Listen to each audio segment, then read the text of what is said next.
All right, it is 12:02, so I'm going to go ahead and get us started. I'd like to welcome everybody for being here today and joining us. My name is Holly Rose. I'm the Community Services Director here at FRAXA. I am also the mom to Parker and A. Parker's 24 and A is 21, and many people have watched Parker's journey over the years growing up. So I don't know that I need to say that he has Fragile X, but he definitely has Fragile X. And A is a carrier. We're thrilled to have such a great attendance today. A lot of people signed up. We're really excited to be getting this information out to you. We're very excited about the progress that's happening. A couple of housekeeping things. Today's webinar is being recorded. We will get the recording sent out to you soon. If you have a question, on your screen, there is a Q&A. So please feel free to use the Q&A to put a question in there. We did have a lot of questions submitted in advance that we'll be using as well. We'll try to get through as many as we can. If we do not get to your question today, please know that we will work through getting the questions out over the answers out to the questions over the next several weeks. So be watching for those in our newsletters and on social media. If by chance you're not signed up for our newsletter, be sure to go to our website and get signed up for that. And so we're looking forward to a really good time today. I also want to introduce Eric Wellen. Eric is our web developer. He is also the father of 2 children with Fragile X, 2 boys, Caleb and Anthony. And we are thrilled to be a part of the FRAXA team with, of course, Dr. Mike and Katie, who everyone knows. Eric, is there anything that you'd like to add that I may have missed? I think you covered it quite well. Thank you. Okay, well then we're going to turn it over to Katie and Dr. Mike. Hi, everybody. Wanted to thank you for being here. And, it just shows how much interest there is in finding treatments for Fragile X. And, we completely understand that, given that we're parents too, and our son Andy has Fragile X. So I was going to start with a few slides just to set the stage, and then we'll go right into Q&A. So what do we want to talk about today? Well, this, we basically want to give you an overview of how we got to this point where we have a couple of exciting prospects right now. We have clinical trials right now that people can participate in, and we're seeing some exciting results with those, with meds that are being developed now. And then we've had some exciting advances on what you might call a cure. You've heard discussion of ASOs and gene reactivation. So, we think of that as pretty close to what Mike would call definitive treatments. But what is a definitive treatment? It's a treatment that actually addresses what's wrong in Fragile X. So we do have some exciting points right now that we're at. We also have a lot more work to do. And of course, there's a lot of waiting and a lot of time still needed to get to the goal. So we're going to tag team on these few slides. Yeah, well, I often describe what FRAXA does as something that's very much like rational drug discovery. So we give out grants to research labs at universities worldwide, and they do translational research, which identifies treatment targets in Fragile X. And then we do preclinical testing of potential treatments that address these targets. And we actually have our own resource called the FRAXA Drug Validation Initiative. And hopefully that can move things along to clinical trials. And in fact, it has moved a lot of things along into clinical trials. Most of the clinical trials that have been done in the last 15 years have been the result of this process. And along the way, we also come up with an occasional target for one of these more definitive treatments, as Katie was saying. So we have taken the lead in trying to do the preclinical testing of these definitive therapies like gene therapy, protein replacement, and antisense oligonucleotides. That's the latest thing. And so we'd like to talk more about the latest and most promising things now. So just to give you a sense of the last 30 years since FRAXA was founded, we have funded $34 million in research, which is not much compared to what pharma companies spend. But the goal was to take precious dollars and launch projects that would otherwise not ever get moved forward. There are 19 countries where we have research teams that have been funded by FRAXA and are working on some aspect of Fragile X treatment. And that translates into 633 grants. So it's a lot, and that's because nobody has a crystal ball. Nobody knows which is the project that will make the breakthrough. I do want to say thank you to everybody who has sent in money, because this is where it's gone.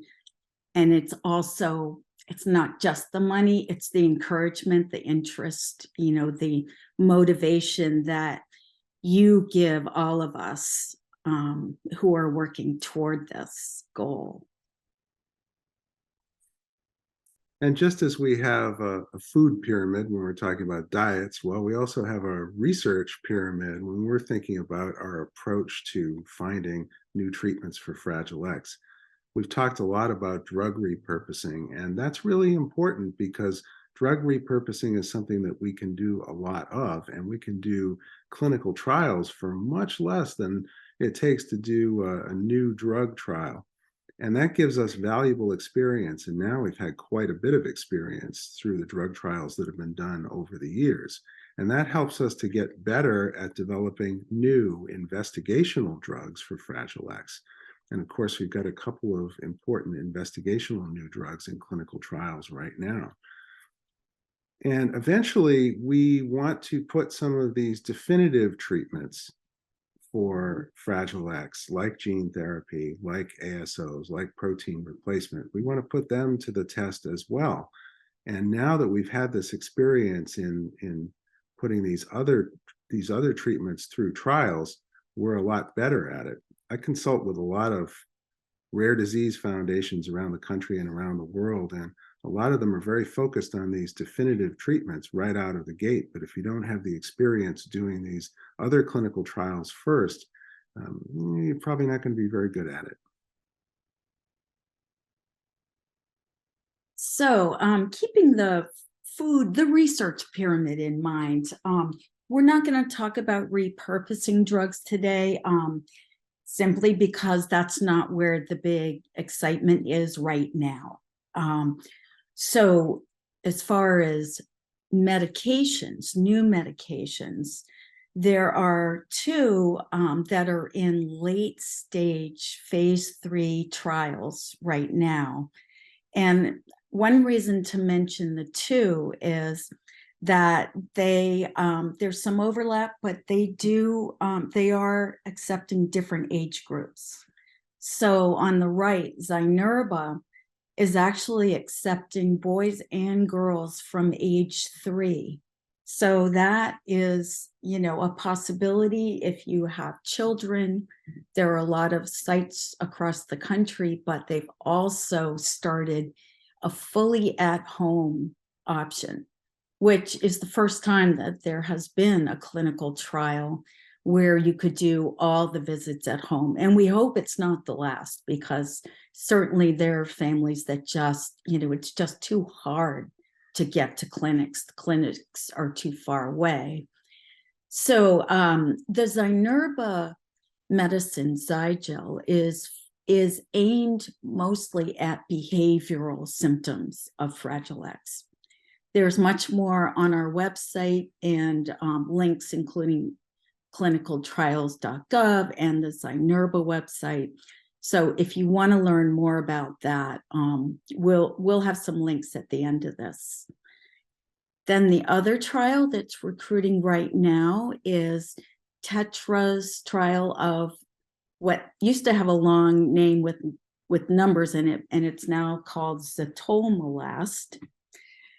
This medicine is aimed at actually IQ, cognition, learning, rather than behavior. And it is accepting right now, the trials are accepting boys ages 12 to 45.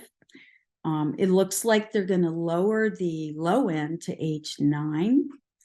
And there are still more sites coming online, and there are some changes coming as well to reduce some of the numbers of visits that are required. Can't tell you that I'm not excited about this trial because our son Andy is in it. He finished the double-blind portion and is now taking the drug, because both of these trials allow you to stay on the drug for sure after you've finished the double-blind portion. So that's exciting, because if those trials succeed for either of these, that means that potentially, if you are in the trial, you could just stay on the drug until it comes to market. So that's one reason for excitement. We'll talk more about that later. I know there were a lot of questions about those trials. And then on the other end, the top of the pyramid, we're really excited about the new developments in the reactivation of the Fragile X gene. As most of you know by now, Fragile X is kind of unique among genetic diseases in that the coding region of the gene is entirely intact. So most people have the genetic code to make normal Fragile X protein, but the gene gets shut down and you don't actually make the protein.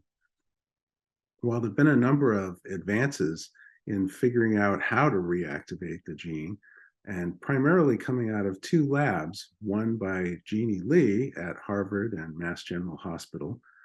And she's an expert in X inactivation, and she's used her expertise in this to figure out how to turn the gene back on in Fragile X. And she's actually developed 2 different strategies, which could potentially even be used in combination.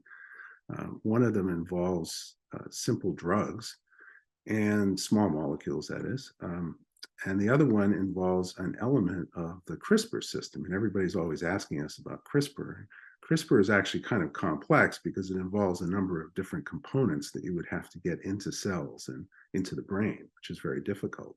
But in this case, Jeannie's actually just using one of the components. And it's really sort of a brilliant strategy that nobody ever thought of before, that uses the natural healing mechanisms, the DNA repair mechanisms in the brain to get the gene functioning again. Joel Richter at UMass has also come up with this target for antisense oligonucleotides as a way of reactivating the gene. And what he's found is that the gene is actually not entirely silenced. In fact, most people with Fragile X make a mutated version of the Fragile X messenger RNA, which isn't really capable of making the normal protein.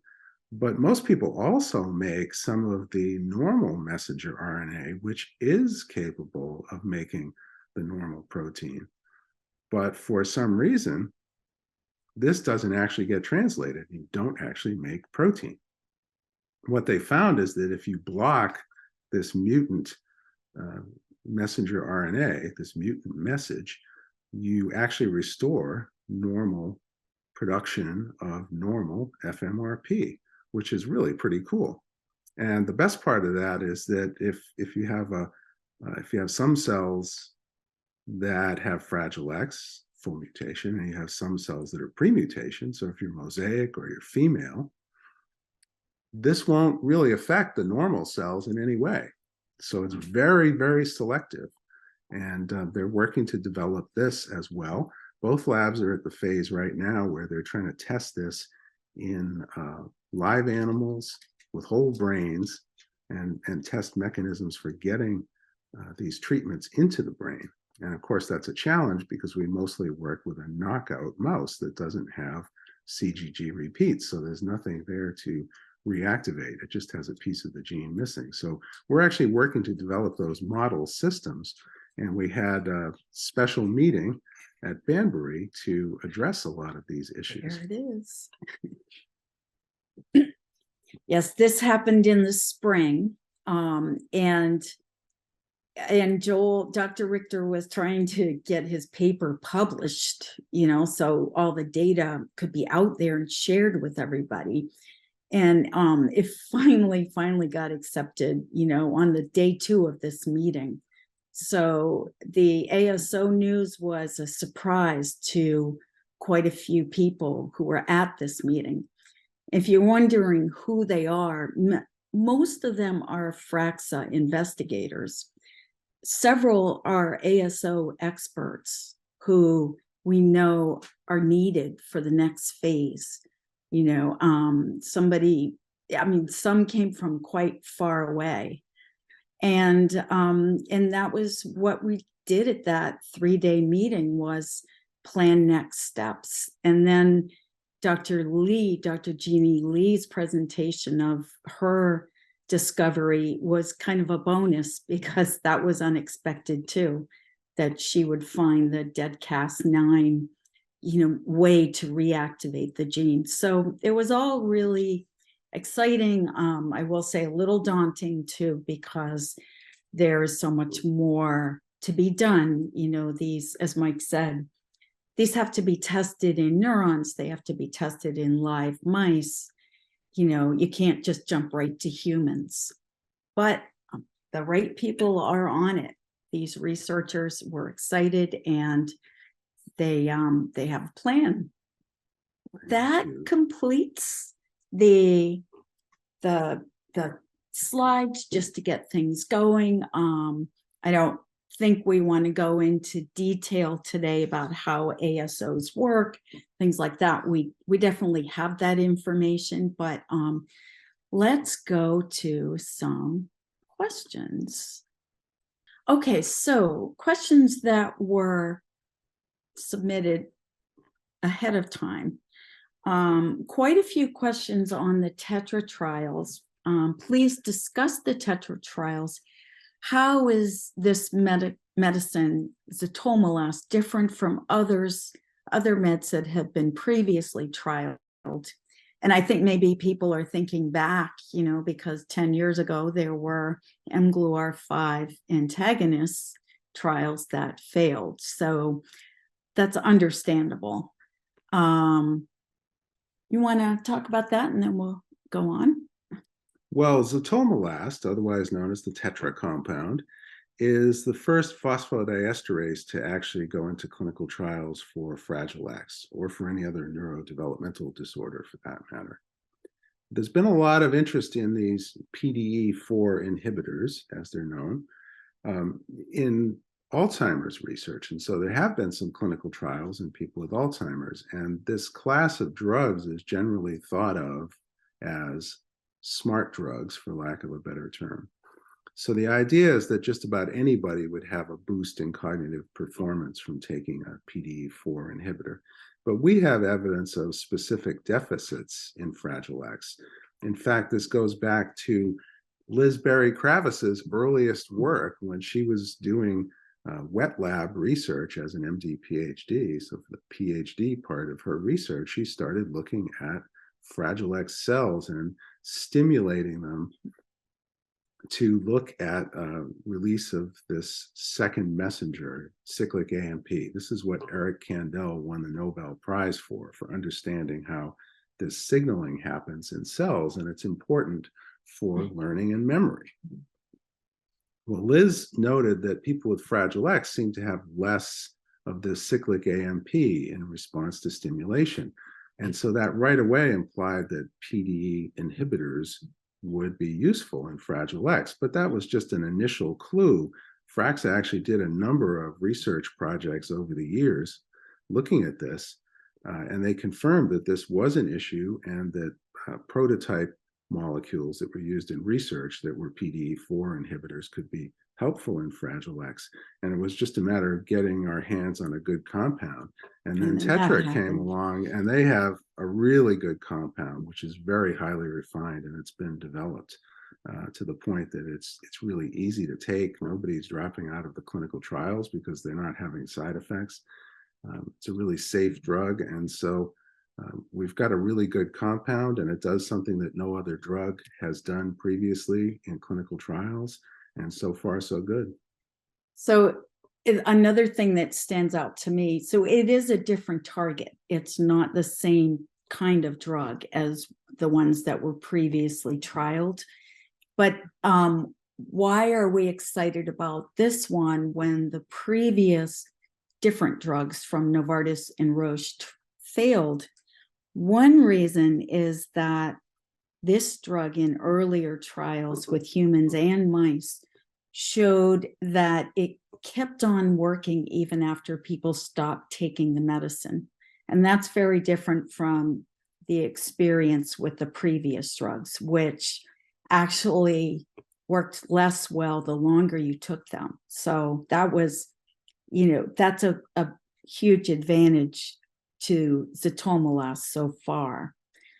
The other thing is that this drug is actually targeting IQ, intellect, which is not something that, that's kind of the holy grail.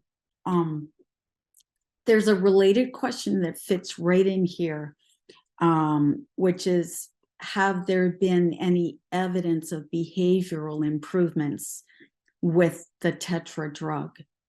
And I've been doing surveys of people who have been on it long enough, in the open label extension.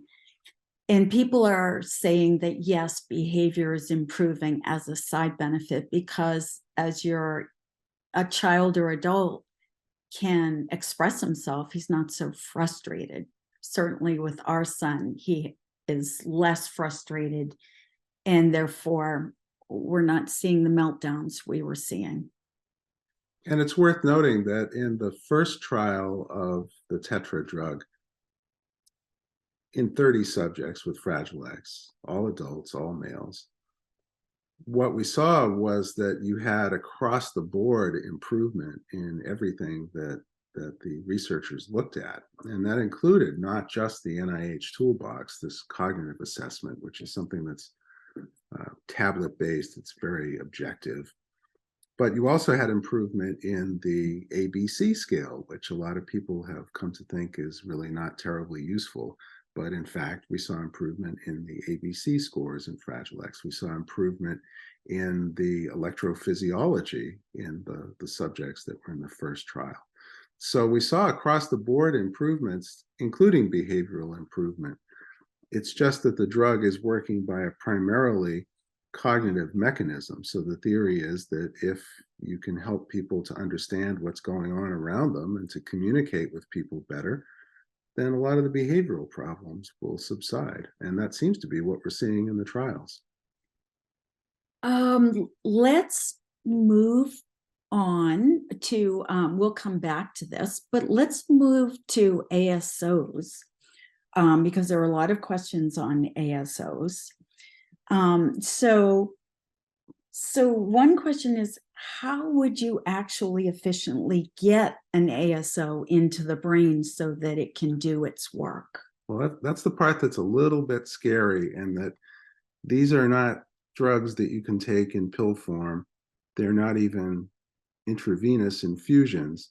For the most part, you have to do something that's kind of like a spinal tap or spinal anesthesia and inject it directly into the cerebrospinal fluid. It's usually done through the back, not through the head. Mm-hmm. So you can inject it like spinal anesthesia, and the ASOs will find their way into the brain and to their target from there. But it is a difficult way to do it. And it has to be done about once every 3 or 4 months. That's typically how the current ASO clinical trials are being done. It turns out that it actually is not as bad as most people think. and it's been pretty well tolerated so far. So there are a number of people in Angelman syndrome ASO trials, and the retention rate is quite high. So if you get volunteers for these trials, they tend to stick with it. So they come back over and over again, and they get used to it as they do it. And Liz Berry-Kravis is doing this.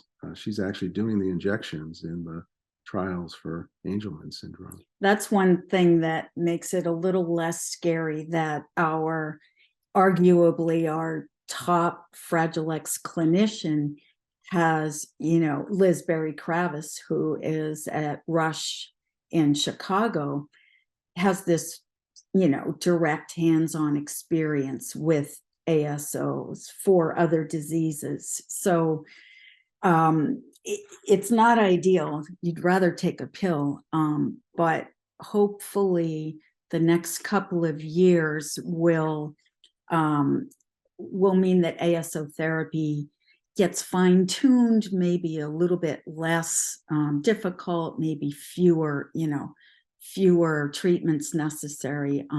We really do still have to wait a few years to do the testing needed to develop Fragile X ASOs and test them in animal models. So,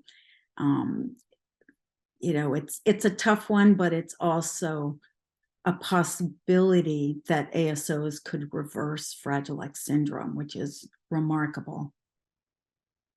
Is this a blood-brain barrier issue? Yes. Yeah. Yes. Yeah.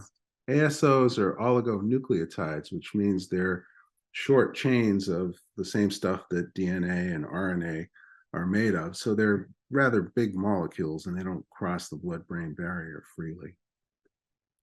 Yeah. Okay. Somebody asked if the Tetra drug is available for basic research, and yes, it is. The company's been pretty generous in sharing that, so that's something that you can ask them about. I'm not sure if it's available yet from the scientific supply houses, so you might need to go through the company, but we can always help facilitate that for anybody who's interested, any of the researchers out there. Contact Mike. What will this do to my son's personality? Now, what will any of these treatments do for personality? I will tell you that Andy his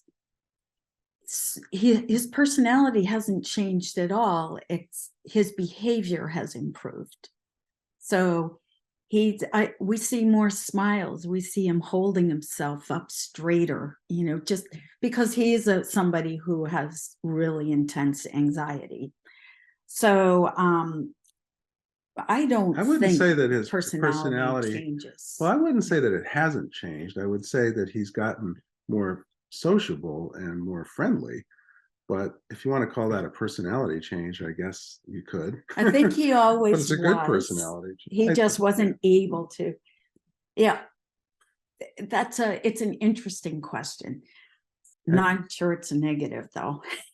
And as far as whether this has been tested in females, the drug has been given to lots of females, but not yet in Fragile X. It is going to be, as it's going to be tested in children as well, because you have to. Basically, the FDA insists that you do this, either before or after marketing. It's conceivable they could get marketing approval first and then just agree to do some of these studies afterwards. So an update on the plans for the Tetra drug. The company they have just agreed to invest $50 million in development of this drug for Fragile X, which is pretty amazing. FRAXA has, what if we invested $200,000 in the phase 2 trials and preclinical, probably another $200,000 in work before that. So it was definitely a good use of money to have $50 million going in it now. That's not from anybody's donations. The plan is to have trials for females specifically and for children specifically. Both of those are going to need to be designed differently from the current trial for males. And so it's not going to happen tomorrow. Whether they wait till they get results from the current trial is a question. You know, it certainly, that's something they might do. So right now, the priority is recruiting the current trials that are ongoing so that they can be analyzed, get results, and, you know, hopefully these trials work. And I mean, not just the Tetra trial, but the Zynerba trial as well. And there are a number of questions that people have to the effect that, you know, if you have these treatments and you give them to your kids at whatever age, whether they're 20 or 30 or 40, how well will it work, and what do we have to do to fix the problems that have already developed? Like, do we have to rewire the brain at that point? You know, do you have to do remedial education? And of course, even if we have a perfect treatment that fixes the Fragile X in someone who is 34 years old, like our son, he's not going to be the same as he would have been if he never had Fragile X at all. So yeah, you're going to need to do some remedial education, and that should be possible. You may need to be on the treatment for a period of time to allow for that kind of normal wiring of the brain to occur. We don't know all of the parameters that are involved in this. We can do some of these experiments in animals, but that's not the same thing as doing it in people. We don't know how far it can go. You know, the phase 2 Tetra trial, when they looked at results, they were able to chart an IQ,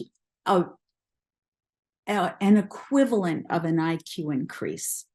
Okay, so I say that because they didn't use the IQ test, they used the NIH toolbox. And some people could say, well, how do we know how that correlates to IQ? Well, we don't yet. That's actually being validated now. But it looked like an IQ increase of 10 points, which is a lot for somebody with Fragile X. But then the question is, well, what happens if you take it for 6 months instead of 3 months or a year? Do you keep on getting increases? And we just don't know. We don't know because people haven't taken it that long yet.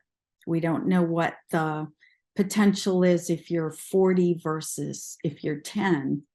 I imagine if you're younger, you may see an even better result than you would if you're older. And that's, of course, the rationale for having more than one treatment. A lot of the pharma people we talk to, you know, give us the impression that, gee, if you had a drug on the market, like zatolmilast, for example, that, you know, what's the point in developing ASOs? What's the point in developing any other drugs? Well, this is the point of developing other treatments, because no one treatment is necessarily going to fix everything. But if you have a combination of treatments, then you can address more and more of the problems. And that's how it works in absolutely every single medical condition that we treat. And that's how things are in the real world. We can't even treat high blood pressure with one drug in most cases. You're certainly not going to treat Fragile X with one drug.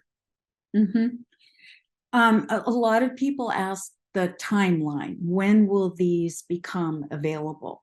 So we consulted our crystal ball.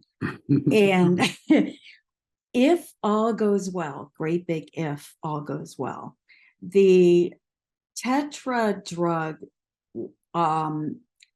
they have scheduled for 2025 on the market. So a couple of years. That said, the trials have to be fully enrolled to have that happen. And I've never seen anything come online as fast as it was scheduled. However, you know, we're talking a couple of years. ASOs are going to take a little longer because there's more work to be done, and there's When do you think the first clinical trials of ASOs could hit? Well, one of the things that's nice about ASOs is that they're kind of plug and play. They're kind of modular treatments. So companies have developed a treatment which is more or less ready to go, that just depends on the specific sequence involved. So you just plug in your specific sequence. If you have a company that's experienced in doing this kind of treatment, you can put in the optimized sequences from, say, Joel Richter's lab. So that can happen pretty quickly. It's just a matter of getting up and running on that. And probably we're looking at clinical trials in 2 to 3 years. Not clinical trials being done in 2 to 3 years, but clinical trials starting in 2 to 3 years. A few more questions on the Tetra trial that have just come up. Is the Tetra trial open for non-US citizens coming to the US for a 3-month stay?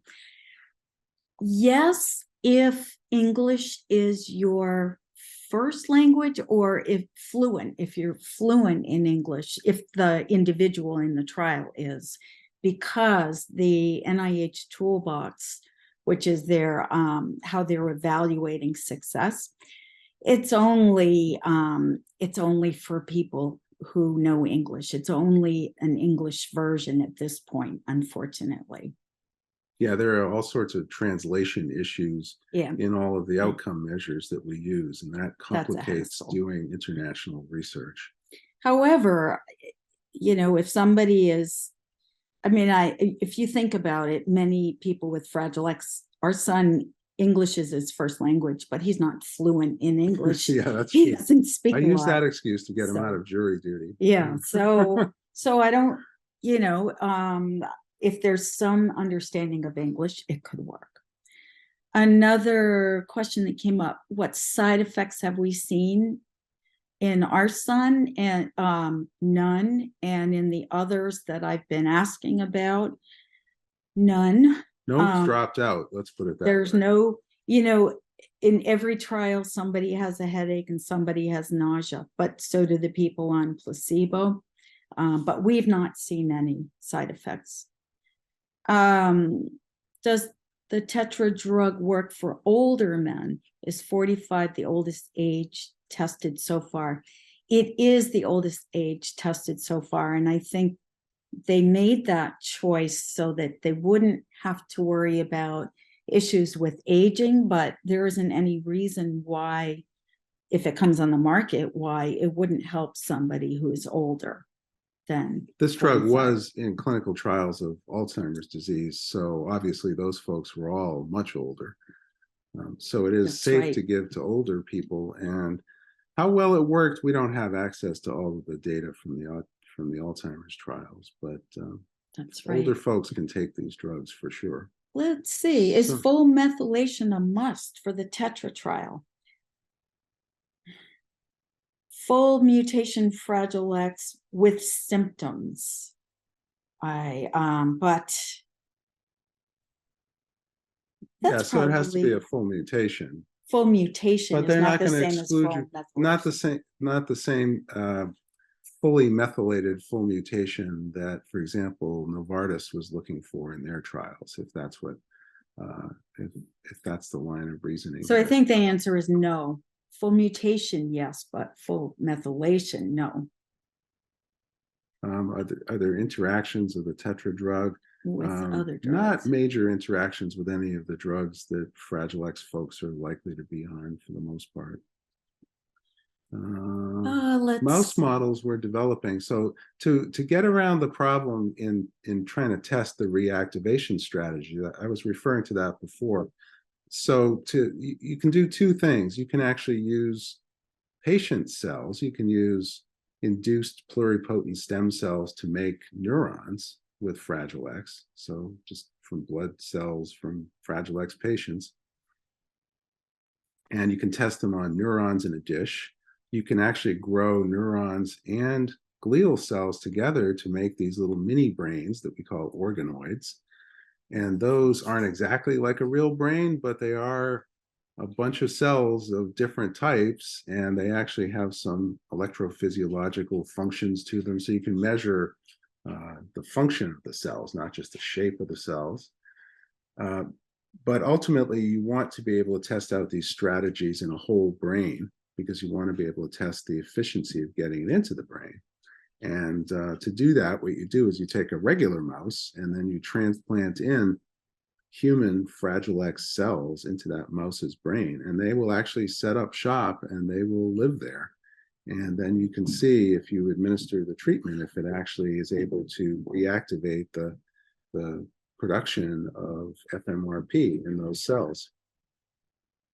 So that's the method being used right now, these transplant mice. Switching gears, a number of people are wondering about drugs for right now, what's available now. And that's basically depending on the symptoms that you want to address. But there are a couple of resources on our website. If you go to the About Fragile X section, then there's a subsection treatment. So take a look in there and you'll see Mike has a medication guide that was written quite some time ago, but it covers all the meds that are out. And then there's an article entitled My Favorite Combination So Far. So far. So take a look at those and see if they help out depending on what specific symptoms are problems. And the whole point of that article was to say that even if we don't have available drugs that really target Fragile X specifically, we have specific problems in Fragile X that we know from our basic research need to be addressed. And some medications, some available medications, address them better than others. Like, for example, some SSRIs might be better than other SSRIs. Some atypical antipsychotics might be better than other atypical antipsychotics. And you can get a kind of consensus of experts who treat a lot of people with Fragile X, and sometimes that'll point you in the right direction. But you can actually look at the pharmacology of these drugs and see which ones actually line up with what's needed in Fragile X. And that's kind of what I talk about in these articles. So, for example, if you want a drug that's a sigma-1 receptor agonist, forget about what that even is for now, but if let's just say you want that because your research has showed that sigma agonists are good for Fragile X. Well, it turns out that fluvoxamine, is the most potent sigma agonist that's available on the market right now of all the drugs that are available, and certainly of all the SSRIs that are available. And you might be in the market for an SSRI anyway as a treatment for anxiety or obsessive compulsive symptoms. And if so, for a Fragile X person, you will get that sigma-1 activity for free. It's just a fringe benefit if you use that drug rather than Prozac, for example. Best tool for the job. Exactly. You might as well start with the one that's really best for Fragile X. And you can use the basic research to inform that decision. And you don't have to develop any new drugs to do that. So I love this question. What would reversing Fragile X mean? Reversing Fragile X means correcting the actual mechanism, the actual brain function. So we know there's a protein that's not there, not doing its job. And we know that it's an important protein. Reversing Fragile X, to me, would be reactivating the gene such that it produces the protein in the right places, in the right amounts, at the right time. So reversing Fragile X means shifting the brain so that it works the way it would have if it hadn't had the genetic defect. Does that make up for the past, for the years of development that haven't happened normally? No. And how much would it make up for the past? Over time, as we teach, as we're able to teach our children, we don't know, but this is what what I'm starting to experience with Andy at age 34 is that he's kind of asking questions that he hadn't asked before. And he's playing with language a bit in a way that he wasn't before. And I'm trying to understand what that means for him. You know, if when we're driving and he's talking, what is he learning? I know that he's engaging, and we'll just have to see how much he's learning. But reversing Fragile X means correcting what's wrong, not just masking it, if you will. That's my non-scientific answer. What's your answer? Well, we're trying to get people back onto a normal developmental trajectory. And it's always been my theory in Fragile X that we haven't really missed any critical periods per se. We've just never really even gotten into the critical periods. So I would like to see our son start developing in all the ways that he hasn't really ever developed yet.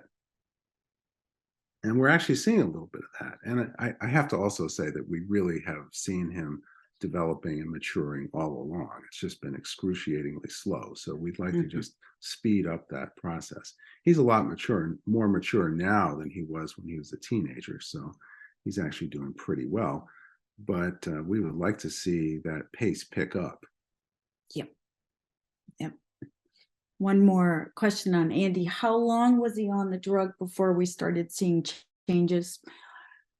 Probably 6 weeks. And we're assuming that he was on placebo during the trial, the double-blind trial, because we didn't see much there. It's a lot more like an antidepressant where you have to take it for a while to start working, as opposed to, like a stimulant where it works really well on the first dose. But the problem with that type of medication is it works really well on the first dose and it never works that well again because you develop a tolerance to it. So in my book, as a psychopharmacologist, I like to see drugs that take a while to start working, but then work better and better the longer you take them, because we really are in it for the long haul. Yeah. Questions from Laura on ASOs. What is the new $100,000 grant that FRAXA, put into funding the Richter lab going to?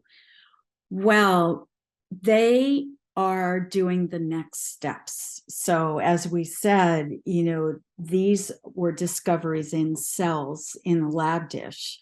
Next steps include mouse models, and that's going to require a new mouse model, as Mike had said just earlier today, with human cells in it, so that you can see that it works in a live creature. So there's just a lot more to do, and the funding goes primarily to the salary of the incredibly talented postdoc in the lab who's doing this work full time, and that's Sneha Shah, and also reagents, all the equipment and cells, and it doesn't cover everything, but it's a help.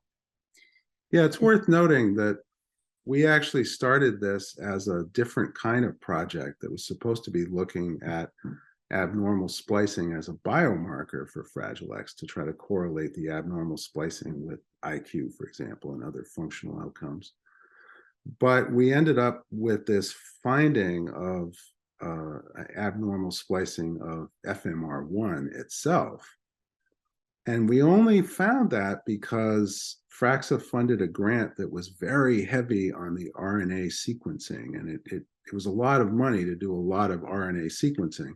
And that's why no one else had found it before, because nobody else had spent that much money doing that much RNA sequencing. And because we had this grant with a particular purpose in mind, we were able to come up with this kind of serendipitous finding that had treatment implications. And it's important to understand that this has treatment implications for Fragile X, but it also may end up being the first treatment for FAXTAS, because they're finding the same effect in any cells that have more than 140 repeats. So it may be that these ASOs have a broader application than that. And Right. we're also funding a similar grant for Jeannie Lee to test her approaches in non-dividing cells and whole brains. And it's the same exact approach, really, that you need to take what you've done in kind of narrowly defined model systems and then branch out into something that's a little bit more lifelike. We're also going to need to spend quite a bit of money developing these new mouse models, and those won't be done just at those two labs. There are specialists on mouse models, Xinyu Zhao in particular, at in Madison, University of Wisconsin, has a FRAXA grant, and these researchers are depending on her to help develop the new models that are going to be needed to test all these. Yeah, just to give you an idea of the time lag on all of this, how long it takes to develop these. We funded Xinyu Zhao at Wisconsin to develop these reactivation models, let's call them, many, many years ago. So we funded her for 2 years, and then she subsequently got 4 years of funding from the John Merck Fund, which had a Fragile X grant program. And that concluded several years ago. So this all started, just developing the test bed for this started about 10 years ago. And it's a good thing that we did it back then, because if we hadn't done it back then, it would take us 10 years to develop it now. So we've got that in hand and it's ready to go. And it's not just a matter of injecting a few cells into a brain. The cells have to be specifically modified so that they're labeled. So they have dye that says this is a human cell. And then they have another color dye that says this is a human cell that's producing FMRP. But that has been done. That construct has been developed, and it doesn't need to be done all over again now. Next questions. Oh, Bob asked about lipid nanoparticles. We're using those in a number of cases. Those have been entertained as vectors for ASOs and gene therapy. It's actually being used right now in Fragile X for the mRNA vaccine therapy that's being studied in at Carnegie Mellon University by Katie Whitehead, who's kind of a new FRAXA researcher and really up and coming hotshot scientist who's more of a biomedical engineer and hasn't done Fragile X research before, but she's doing some great work in reintroducing the protein by introducing the messenger RNA. And that has the advantage of potentially having a longer lasting effect. So that's the reason for doing it. And it piggybacks on the development of mRNA vaccine technology. So we can learn use the lessons learned in developing the COVID vaccines and apply those to more therapeutic approaches. If anybody wants details on any of these projects, the biggest part of the FRAXA website is the research grants. And if you go to the research section and then the funded research section, each of these teams has at least one page with the details of the work. So Dr. Jeannie Lee's new grant, it has a whole page devoted to it. And the way it's arranged is you can read it as a non-scientist, and then if you go to the bottom, you may see what the scientists wrote, if you want more details about what's really involved, where the money is going, and what they're accomplishing.